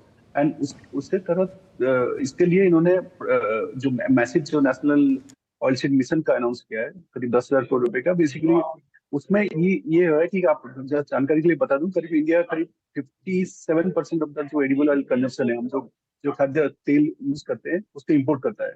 बहुत ज्यादा इम्पोर्ट डिपेंड है, पाम, सोयाबीन और सनफ्लावर ऑयल हम इम्पोर्ट करते हैं। तो इसका जो चीप इम्पोर्ट पहले होता था क्योंकि वो बाहर से इंडोनेशिया मलेशिया से आता था, उसका इम्पैक्ट डोमेस्टिक जो ऑयल सीड प्राइस जैसे मस्टर्ड हो गया, सरसों हो गया, जो ग्राउंड नट और सोयाबीन के ऊपर पड़ता था।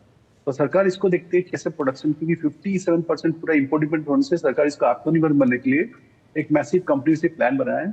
इससे एक प्लान का एक पहलू है कि जो ऑयल सीड मिशन जो पाम ऑयल का था उन्होंने तो 3-4 साल पहले 2021 में लॉन्च हो चुका है। ये oil seed mission for improving mustard oil, जो आपका सोयाबीन ऑयल जो भारत में सब ऑयल होता है उसमें इंप्रूवमेंट के लिए है 10,000 करोड़ रुपया।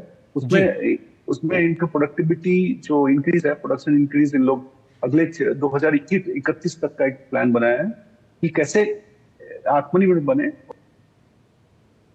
बिल्कुल संदीप जी, आप जो बात कह रहे हैं बहुत महत्वपूर्ण है और अपने आप में फोकस इसी तरीके से, खासतौर से तिलहन को लेकर एक तरीके से पूरा नेशनल मिशन पास किया गया है, क्योंकि भारत तिलहन को लेकर अभी आत्मनिर्भर नहीं है। बड़ी संख्या में हम विदेशों से एक तरीके से निर्भरता है, लेकिन उस दिशा में कैसे 2031 तक भारत आत्मनिर्भर बने उसका एक फोकस दिखाई पड़ रहा है। विजय कुमार दत्त जी हमारे साथ में हैं, जो कि पूर्व एडिशनल मेंबर हैं भारतीय रेलवे बोर्ड के। सर, चेन्नई मेट्रो का जो एक प्रोजेक्ट है, 119 किलोमीटर, 120 स्टेशन, सीधे तौर पर जो मिडिल क्लास है उसकी मोबिलिटी को एक बड़ा समर्थन देने के लिए, उसको एक बड़ा सहारा देने का पूरे तौर पे फैसला दिखाई पड़ रहा है। किस तरह से आप देखते हैं इसको? जी हाँ, और इसके बहुत सारे फैक्टर्स हैं जो बहुत इंपॉर्टेंट। तो मिडिल क्लास की मोबिलिटी बढ़ेगी, दूसरा वो एनर्जी एफिशिएंट वे में बढ़ेगी, और तीसरा उससे पॉल्यूशन कम होगा, उत्सर्जन कम होगा। एक चीज जो आप बहुत स्पष्ट रूप से कही जा रही है, अगर आप 10 किलोमीटर मेट्रो से यात्रा करते हैं तो करीब 1 किलोग्राम कार्बन डाइऑक्साइड का उत्सर्जन कम कर देते हैं। अब तो ये टिकट पे भी मेट्रो के लिखा जाता है कि अगर आपने 10 किलोमीटर यात्रा कर ली तो इतना कार्बन डाइऑक्साइड का एमिशन कर दिया। मतलब शहर को स्वच्छ बनाना, देश का उत्सर्जन कम करना, मोबिलिटी बढ़ाना, मिडिल क्लास या पुअर क्लास के लिए भी अप्रोचेबिलिटी बढ़ाना और शहर का वातावरण को शुद्ध करना, ये जो अवयव हैं ये मेट्रो बना। चेन्नई मेट्रो की एक खासियत और है, ये 25,000 वोल्ट पे चलती है। बहुत सारी मेट्रो 750 वोल्ट पे चलती है। तो जो 25,000 वोल्ट पे मेट्रो चलती है उसकी एनर्जी एफिशिएंसी बहुत ज़्यादा होती है, बहुत ज़्यादा होती है। और ये भारत ही है एक अकेला विश्व में देश जिसमें 25,000 वोल्ट पे मेट्रो चलती है। ज़्यादातर क्या करीब बाकी सभी देशों में 750 वोल्ट पे चलती है। तो जो भारत में मेट्रो युग आया ये, और ज़्यादातर शहरों में 25,000 वोल्ट अडॉप्ट किया गया, ये भारत का एक इनोवेशन है जो कि एनर्जी एफिशिएंसी की तरफ जा रहा है। 2-3 चीज़ें और मैं इसमें बताना चाहूँगा। एक तो भारत एनर्जी एफिशिएंसी हब का सदस्य बनेगा, ये बहुत बड़ी बात कही गई। एनर्जी एफिशिएंसी हब के बारे में बताता हूँ। 2017 जैसे G20 पिछले वर्ष भारत में हुआ था, 2017 में जर्मनी G20 का अध्यक्ष था, तो जर्मनी ने प्रस्ताव किया कि एनर्जी एफिशिएंसी का हब बनाया जाए, उसमें 16 देश जुड़े। भारतवर्ष में एनर्जी एफिशिएंसी में बहुत ज़्यादा काम हो रहा है। 2004 में एनर्जी एफिशिएंसी एक्ट आया, ब्यूरो ऑफ एनर्जी एफिशिएंसी बना, और एक स्कीम है perform, achieve and trade scheme, जो कि 18 एनर्जी इंटेंसिव इंडस्ट्री जिसमें रेलवे भी है, स्टील प्लांट भी हैं, थर्मल प्लांट भी हैं, शामिल हुए। भारत ही एक देश है जो कि इसको इम्प्लीमेंट कर पाया। तो भारत एनर्जी एफिशिएंसी में विश्व में बहुत ही अग्रणी है।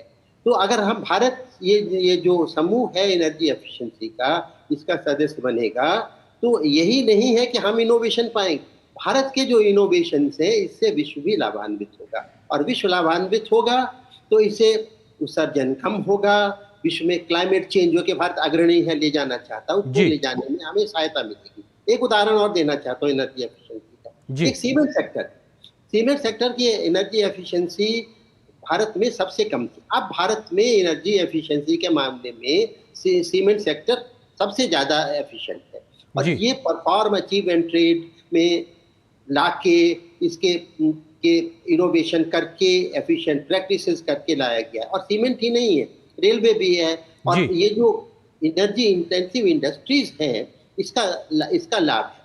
तो ये जो कैबिनेट का निर्णय है कि भारत एनर्जी एफिशिएंसी समूह का सदस्य बनेगा, ये बहुत ही दूरगामी परिणाम, बिल्कुल, और दूरगामी परिणाम होंगे। और सर इस बात का भी जिक्र किया गया कि सीधे तौर पे जो क्लीन एनर्जी के लिए फंडिंग का एक इशू हमेशा से रहा है भारत के सामने, दुनिया के सामने, खासतौर से डेवलपिंग नेशंस के सामने, उसमें भी मदद मिलती नजर आएगी। बहुत महत्वपूर्ण तथ्य सर आपने इस बात का जिक्र किया। संदीप जी, मैं आपके पास फिर से आता हूँ, और कृषि से जुड़ी बात जो हम कर रहे थे तिलहन मिशन को लेकर, 2031 तक 20 मिलियन टन से ज्यादा के उत्पादन का लक्ष्य रखा गया। दो बड़े फैक्टर जहां पे इस क्षेत्र को बढ़ाया जाएगा, जो हम जितना भी हेक्टर एक तरीके से इस्तेमाल कर रहे हैं तिलहन के उत्पादन में, और दूसरा प्रति हेक्टर उत्पादकता को बढ़ाकर, आपको लगता है कि किस प्रकार से ये व्यवहारिकता तरीके से जमीन पे उतरेगा, इसका फायदा देश के आम नागरिक को भी मिलेगा, क्योंकि महंगे की बजाय एक अफोर्डेबल प्राइस पे तेल मिल पाएगा खाने के लिए।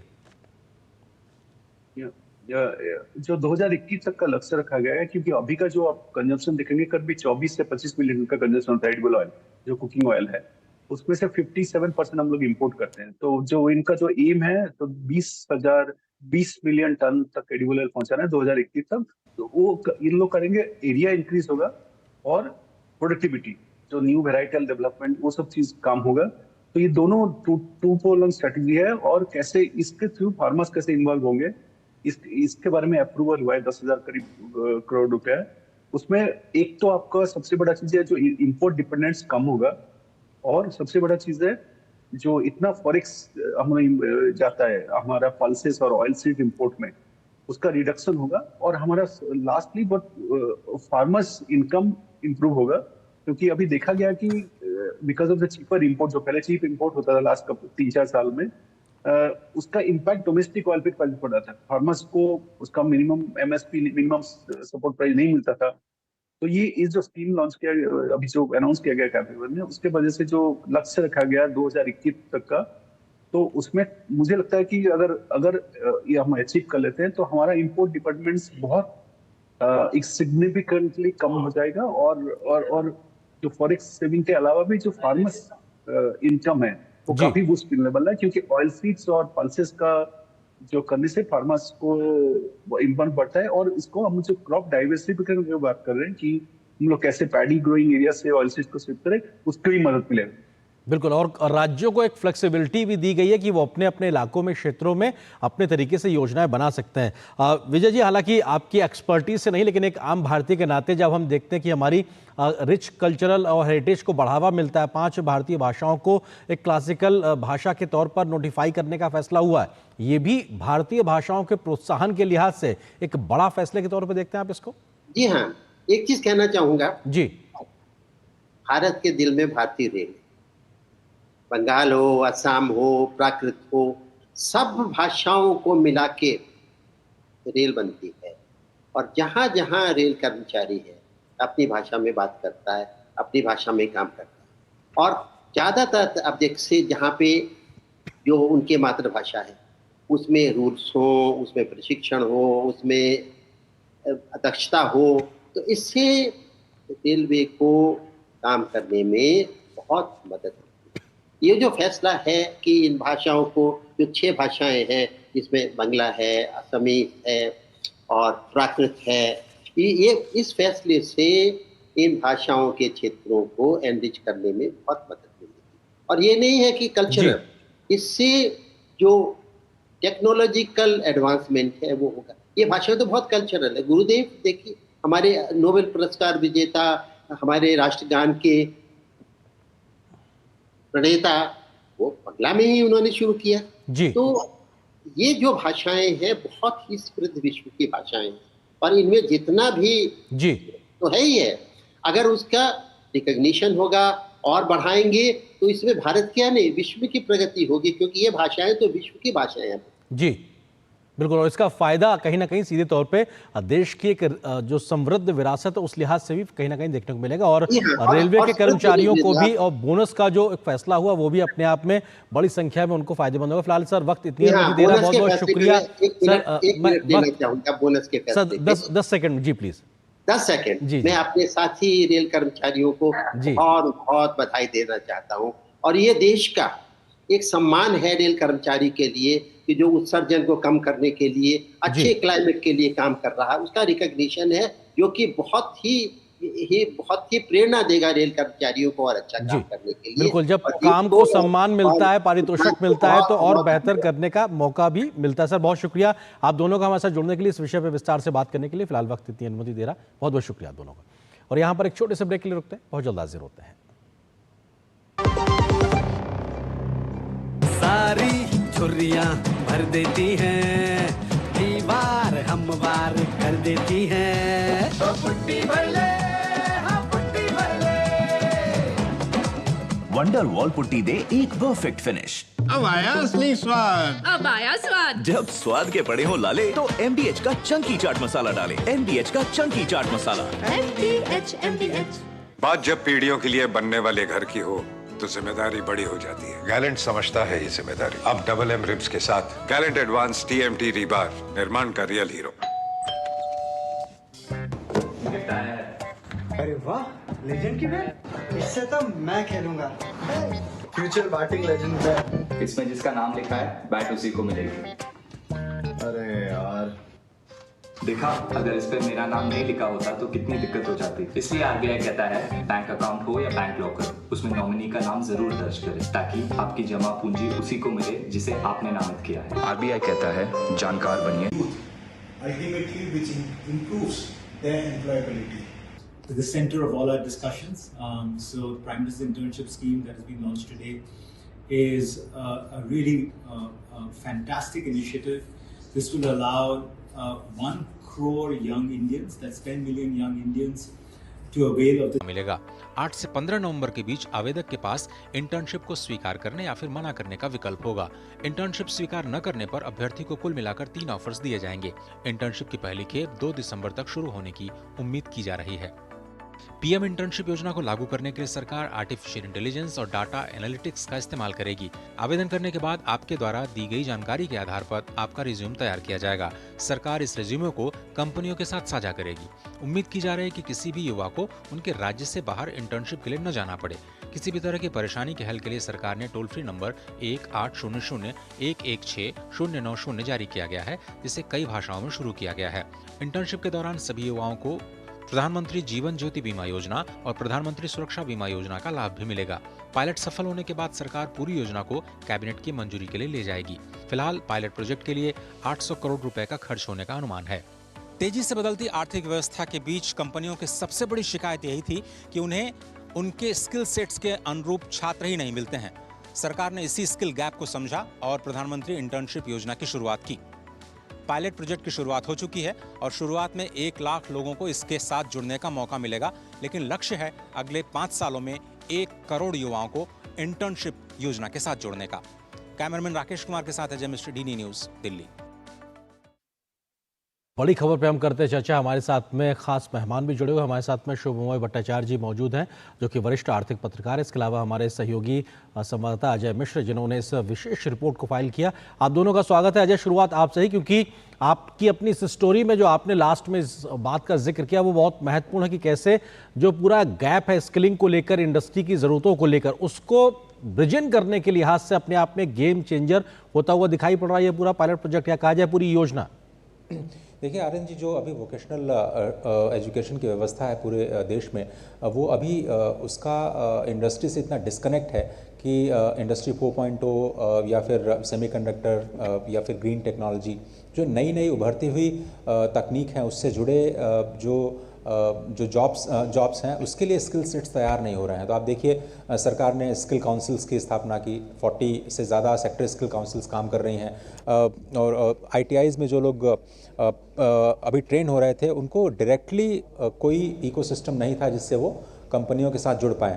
कंपनियों से जिनकी जान पहचान या फिर जिनका अप्रोच थोड़ा बेहतर होता था, जो बढ़िया अंग्रेज़ी में बात कर पाते थे, जो बढ़िया रेज्यूमे बना पाते थे, वही जा सकते थे। लेकिन अब ये सरकार ने जो इकोसिस्टम बनाया है और जो पोर्टल तैयार किया है उसमें सबसे पहले अभी 12 अक्टूबर तक सारी कंपनियां इस बात को लिस्ट कर रही हैं कि वो कहाँ कहाँ पे इंटर्नशिप देंगी और फिर उन्हीं स्टेट्स में, उन्हीं डिस्ट्रिक्ट्स के आधार पर वो जो 12 अक्टूबर के बाद, विजयदशमी के बाद जब लोग इस पर अप्लाई करेंगे तो फिर उसको आर्टिफिशियल इंटेलिजेंस के जरिए खुद ही सरकार रिज्यूमे तैयार करके उन कंपनीज़ के पास भेजेगी कि आप इनका चयन कर सकते हैं। ये बहुत इंपॉर्टेंट योजना है। मुझे लगता है कि लार्ज कंपनियों के साथ शुरुआत की गई है, लेकिन डाउन द लाइन इसके एक्सपीरियंस को देखते हुए सरकार फुल फ्लेज्ड इसको जब लेकर के आएगी तो इसका स्वरूप और भी बेहतर होगा। और ये जॉब की गारंटी तो नहीं देता है क्योंकि ये एक इंटर्नशिप प्रोग्राम है, लेकिन आपको जॉब के लिए एक बेहतर कैंडिडेट ज़रूर बनाएगा। बिल्कुल। शोभा जी, आपको लगता है कि आज के देश के युवाओं को स्किल्ड करना और उनको इंडस्ट्री के लिए तैयार करना और देश को भी उस लिहाज से दुनिया की स्किल्ड ह्यूमन पावर कैपिटल के तौर पे तैयार करना, उन सारे एम्स के लिहाज से एक बड़ा गेम चेंजर होने जा रहा है ये पूरा काम? देखिए, अगर इसको ध्यान से अप्लाई करें, क्योंकि स्कीम का जो स्ट्रक्चर है वो बहुत यूजफुल है, उसमें बहुत सारे पहलुओं को सोच विचार करके लाया गया है।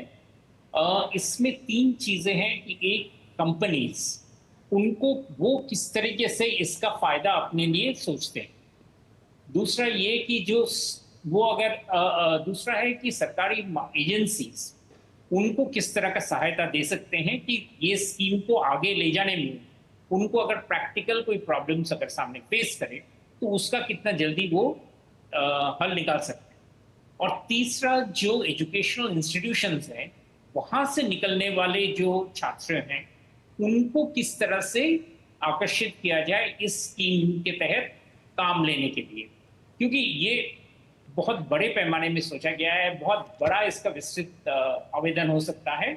अगर हम इन तीनों जो इम्प्लीमेंटर्स हैं, ये तीनों जो एजेंसीज हैं, कंपनीज, गवर्नमेंट एजेंसीज और एजुकेशन इंस्टीट्यूशंस, वो तीनों अगर इनको ध्यान में दे तो इसका बहुत फायदा हो सकता है। बिल्कुल अजय, क्योंकि इसमें सीधे तौर पे आरक्षण व्यवस्था का लाभ भी युवाओं को मिलता नजर आएगा, तो ये भी एक व्यवहारिक सोच ताकि और खास तौर से उस वर्ग को भी फायदा मिल सके जो अपेक्षाकृत पीछे छूटते हुए दिखाई पड़ रहा है विकास की इस कदमताल की इस यात्रा में। देखिए, बिल्कुल सही बात है, क्योंकि ये केंद्र की योजना है, इसलिए जो केंद्र सरकार के आरक्षण की जितनी भी नीति है उसको लागू किया जाएगा और इसमें सबसे ज़्यादा फ़ायदा स्टेट्स में जो हाशिए पे पड़े लोग हैं उनको मिलेगा, जिनको अपॉर्चुनिटी नहीं मिलती थी। सरकार ने अब हाथ में लिया है और डेटा एनालिटिक्स के जरिए अपॉर्चुनिटी दे रही है उनको हैंड्स ऑन एक्सपीरियंस की। तो 1 साल का जो पूरी अवधि होगी आर्यन, उसमें 6 महीने तो इंडस्ट्री किसी क्लासरूम में बैठ करके उनको ट्रेनिंग देगी कि भाई उनकी इंडस्ट्री में कैसे काम होता है, और 6 महीने उनको शॉप फ्लोर पे जा करके अनुभव लेने का मौका मिलेगा। तो ये एक तरह से देखिए कि जो कोलैबोरेशन एकेडमिया, इंडस्ट्री और सरकार के बीच में ये होने जा रहा है, ये अभी एक शुरुआत है। मुझे लगता है कि ये बहुत ही बड़ा रूप लेगा। बहुत ही संगठित तरीके से दुनिया की सबसे बड़ी इंटर्नशिप स्कीम को लॉन्च किया गया है और आगे जाते हुए ये एक एम्प्लॉयबल वर्कफोर्स बनाने में एक बहुत बड़ा मील का पत्थर साबित होगा। अभी तक मुझे नहीं लगता किसी सरकार ने एम्प्लॉयमेंट और स्किल के मोर्चे पर इतना संगठित तरीके से सोची समझी रणनीति की तरह काम किया हो और इसके नतीजे जल्दी ही आने शुरू होंगे, ऐसी उम्मीद हम सभी लोग कर रहे हैं। शुभो जी, जहाँ पे हम युवाओं के रोजगार या उनकी स्किलिंग को लेकर तो बात कर ही रहे, लेकिन इंडस्ट्री के लिहाज से भी देखा जाए तो वो भी अपनी जरूरत के लिहाज से युवाओं को तैयार करके, वर्कफोर्स को तैयार करके जो प्रोडक्शन हमारा है उसकी जो क्वालिटी है उसको बढ़ाने के लिए लिहाज से भी एक अपने आप में विन विन सिचुएशन होगी ये। बिल्कुल, और साथ में इंडस्ट्रीज के लिए भी बहुत एक एफर्ट और एक मुश्किल रहती है कि कहां से सूटेबल कैंडिडेट्स को देकर आए। आप जैसे देख रहे हैं कि बहुत सारे कंपनीज भारत में भी आ रहे हैं, वो अपना प्रोडक्शन का प्लान कर रहे हैं, तो उनके लिए हमेशा ये डिस्कशन रहता है कि हम शिक्षित और उत्साही युवाओं को कहाँ से लाएं। और इस चीज की तरफ अगर सरकारी जैसे इंटर्नशिप का ये जो स्कीम बनाया गया, जैसा जी कह रहे हैं, इस स्कीम के तहत अगर लड़कों को, लड़कियों को अगर सपोर्ट मिले, क्योंकि शुरुआत में जो सपोर्ट जो गवर्नमेंट देने का प्लान कर रहे हैं कि जैसे पहला मंथ का सैलरी जो है उनको गवर्नमेंट की तरफ से इनकम सपोर्ट दिया जाएगा। इंटर्नशिप, नौकरी यही है जी, लेकिन इंटर्नशिप में साथ में जब वो इंटर्नशिप में जब जाते हैं तो उनको किस तरह का प्रोत्साहन मिलेगा, जो स्कीम ए के बाद स्कीम बी जो आता है, इन सभी चीजों को अगर, वही मैंने कहा कि इसमें अगर सारे सरकारी डिपार्टमेंट्स अगर इस पर इम्प्लीमेंटेड एजेंसीज है फायदा देखें तो ये बहुत बड़ा गेम चेंजर हो सकता है। जैसे ही कह रहे थे कि ये इस तरह के स्कीम इसने बड़े पैमाने पर किसी देश में शुरू नहीं किया है, और इस इतना बड़ा स्कीम का शुरुआत में जो एनरोलमेंट वाली जो बात है कि वेबसाइट में आके अपना नाम लगाएं, जिनका फिर पायलट प्रोजेक्ट में चलते हुए शुरुआत में जो फ्लॉज रहेंगे, जरूर रहेंगे, उनको आयरनिंग आउट किया जाए, उसको स्मूदन आउट किया जाए। तो जैसे हमें जनधन में जैसे सक्सेस मिला है, उसी तरह से इंटर्नशिप में भी फायदा जरूर मिल सकता है। बिल्कुल, और 5 साल में 1 करोड़ युवाओं को इंटर्नशिप का लाभ मिलना और देश की टॉप 500 कंपनियों में उसका लाभ मिलना, ये भी इस योजना का लक्ष्य है। फिलहाल वक्त इतनी अनुमति दे रहा, बहुत बहुत शुक्रिया शुभमय जी आपका, अजय आपका भी बहुत बहुत शुक्रिया हमारे साथ जुड़ने के लिए। और यहाँ पर एक और छोटे से ब्रेक के लिए रुकते हैं। बढ़िया है, प्राकृतिक हल्दी, मिर्ची, धनिया। नहीं, मिर्ची, धनिया, हल्दी, MDH। सारी झुर्रियाँ भर देती हैं, दीवार हमवार कर देती हैं। तो पुट्टी भर ले, हाँ पुट्टी भर ले। वंडर वॉल पुट्टी दे एक परफेक्ट फिनिश। बात जब पीढ़ियों के लिए बनने वाले घर की हो तो जिम्मेदारी बड़ी हो जाती है। गैलेंट समझता है ये जिम्मेदारी। अब डबल एम रिब्स के साथ गैलेंट एडवांस TMT रीबार, निर्माण का रियल हीरो। किनारों पे यारी ये आजाद है,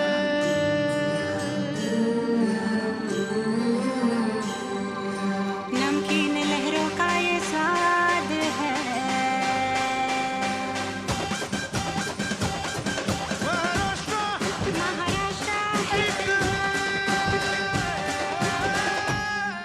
महाराष्ट्र टूरिज्म। सर आप बहुत लकी हैं कि आपके बेटे ने हेल्थ इंश्योरेंस और बाकी सारी फॉर्मेलिटीज टाइम से पूरी कर दी है। मेरा बेटा? तो फिर आप? पॉलिसी बाजार। क्लेम के टाइम पे हमेशा आपकी हेल्प को तैयार। पॉलिसी बाजार, 1 करोड़ का हेल्थ इंश्योरेंस सिर्फ 390 रुपए महीने से शुरू। ब्रेक के बाद कुछ और महत्वपूर्ण खबरें। 5 अक्टूबर को होने वाले हरियाणा के विधानसभा चुनाव के लिए आज शाम को प्रचार अभियान थम गया। आज आखिरी दिन बीजेपी, कांग्रेस समेत सभी दलों के दिग्गजों ने जमकर प्रचार किया। कांग्रेस की ओर से राहुल गांधी ने प्रचार की कमान संभाली तो भाजपा के तमाम स्टार प्रचारकों ने जनता से वोट मांगे। हरियाणा की 90 विधानसभा सीटों के लिए होने वाले मतदान के लिए अब जनता की बारी है कि वो इस बार किसको हरियाणा की कुर्सी सौंपती है।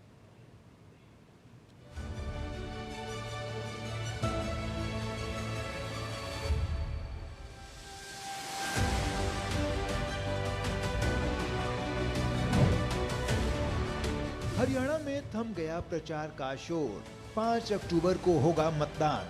प्रचार के अंतिम दिन भाजपा, कांग्रेस समेत सभी दलों ने झोंकी पूरी ताकत। भाजपा शासित राज्यों में मुख्यमंत्रियों समेत कई वरिष्ठ नेताओं ने किया प्रचार। कांग्रेस की ओर से राहुल गांधी ने की प्रचार की अगुवाई। भाजपा ने कहा मोहब्बत की दुकान में अब नशे का सामान। हरियाणा की 90 विधानसभा सीटों पर 5 अक्टूबर को होगा मतदान। हरियाणा में मतदान के लिए 20,629 पोलिंग बूथ। 18 से 19 आयु वर्ग के 5,24,514 युवा मतदाता करेंगे पहली बार मतदान। हरियाणा में विधानसभा चुनाव प्रचार गुरुवार को थम गया। सभी राजनीतिक दलों के दिग्गज नेताओं ने हरियाणा में ताबड़तोड़ रैलियां की और जनसभाओं को संबोधित किया। 90 सदस्यीय हरियाणा विधानसभा के लिए एक ही चरण में मतदान शनिवार को होगा। वहीं मतगणना 8 अक्टूबर को जम्मू कश्मीर विधानसभा चुनाव परिणाम के साथ होगी। प्रचार थमने से पहले भाजपा के दिग्गज नेताओं सहित कई राज्यों के मुख्यमंत्रियों ने हरियाणा में ताबड़तोड़ रोड शो और जनसभाएं की। हरियाणा के कुरुक्षेत्र में उत्तर प्रदेश के मुख्यमंत्री योगी आदित्यनाथ ने एक जनसभा को संबोधित करते हुए भाजपा की डबल इंजन सरकार के नेतृत्व में राज्य में 10 वर्षों में हुए कार्यों के बारे में बताया और कहा कि भाजपा की सरकार उन महिषासुर, चंड और मुंड के लिए जगत जननी मां भगवती की तरह है जो नशे के व्यापार में लिप्त हैं। तो हरियाणा के पलवल में असम के मुख्यमंत्री हिमंत बिस्वा शर्मा ने कांग्रेस पार्टी पर निशाना साधते हुए कहा कि कांग्रेस हरियाणा में तो बहुत सारे वादे कर रही है, लेकिन राहुल गांधी और प्रियंका गांधी ने हिमाचल प्रदेश में चुनाव के दौरान किए वादे अब तक पूरे नहीं किए हैं। वहीं दूसरी ओर कांग्रेस नेता राहुल गांधी ने भी नूह, महेंद्रगढ़, अटेली और नारनौल विधानसभा क्षेत्रों में जनसभाओं को संबोधित किया। लोकसभा में नेता प्रतिपक्ष राहुल गांधी ने कहा कि जितनी भी छोटी छोटी पार्टियां हैं वो सब भाजपा की ABCDEF टीम है, इनको समर्थन मत दीजिए और कांग्रेस को वोट दीजिए। वहीं भाजपा सांसद और बीजेपी प्रवक्ता सुधांशु त्रिवेदी ने इंटरनेशनल ड्रग्स सिंडिकेट के आरोपी के साथ कांग्रेस कनेक्शन को लेकर कांग्रेस पार्टी पर निशाना साधते हुए कहा कि राहुल गांधी के मोहब्बत की दुकान में नशे का सामान बिक रहा है। वहीं रोहतक में हरियाणा के पूर्व मुख्यमंत्री और कांग्रेस नेता भूपेंद्र सिंह हुड्डा ने दावा किया कि पूरे प्रदेश में कांग्रेस के पक्ष में लहर है। 36 बिरादरी ने तय कर लिया है कि हरियाणा में अगली सरकार कांग्रेस की ही बनेगी। जेजेपी नेता दुष्यंत चौटाला ने भी प्रचार के अंतिम दिन जनता से अपने गठबंधन के पक्ष में वोट देने की अपील की। तो इनेलो बसपा गठबंधन ने भी जनता के बीच जाकर मतदान की अपील की। Bureau report, DD news. यहाँ पर एक और छोटे से ब्रेक के लिए रुकते हैं। आपके घर के खाने में रेस्टोरेंट जैसा स्वाद ले आए MDH का शाही पनीर मसाला। पनीर को क्या मस्त बना डाला। अरे क्या हो गया, पूरा का पूरा गांव यहाँ आ गया। भैया इसी हाथ से चारा खिलाते हो, तभी तो आपके गाय भैंसों की ब्याज सबसे ज्यादा है। पगले ये चमत्कार इस हाथ का नहीं, हाथ में जो कपिला पशु आहार है उसका है, जो पशुओं की सेहत अच्छी रखता है और ब्याज भी बढ़ाता है। कपिला देश का नंबर 1 पशु आहार। सारी झुर्रियाँ भर देती हैं, दीवार हमवार कर देती हैं। तो पुट्टी भर ले, हाँ पुट्टी भर ले। वंडर वॉल पुट्टी दे एक परफेक्ट फिनिश। बात जब पीढ़ियों के लिए बनने वाले घर की हो तो जिम्मेदारी बड़ी हो जाती है। गैलेंट समझता है ये जिम्मेदारी। अब डबल M रिब्स के साथ गैलेंट एडवांस TMT रीबार, निर्माण का रियल हीरो। सर आप बहुत लकी है कि आपके बेटे ने हेल्थ इंश्योरेंस और बाकी सारी फॉर्मेलिटीज टाइम से पूरी कर दी है। मेरा बेटा?